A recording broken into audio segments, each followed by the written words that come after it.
सत्रात आपलं स्वागत आहे।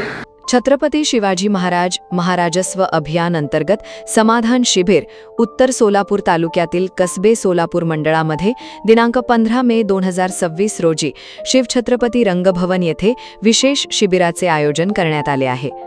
या शिबिरामध्ये विविध शासकीय विभागांच्या योजनांचा लाभ तसेच विविध प्रकारची शासकीय प्रमाणपत्रे नागरिकांना एकाच ठिकाणी उपलब्ध करून देण्यात येणार आहेत।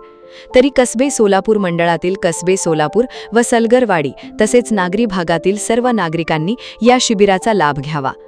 शिबिराची वेळ सकाळी 9 ते सायंकाळी 5 अशी राहणार आहे। नागरिकांना या शिबिराचा लाभ घेण्याचे आवाहन उत्तर तहसीलचे तहसीलदार माननीय निलेशजी पाटील तसेच कसबे सोलापूरचे मंडळाधिकारी सारिका वाभळ व मौजे कसबेचे तलाठी सोमेश्वर पाटील विठ्ठल केरे यांनी केले असून सर्व नागरिकांनी आवश्यक कागदपत्रांसह उपस्थित राहून या शिबिराचा जास्तीत जास्त लाभ घ्यावा असेही आवाहन CTTVच्या माध्यमातून माननीय तहसीलदार निलेश पाटील तसेच मंडळाधिकारी सारिका वाभळ यांनी केले आहे।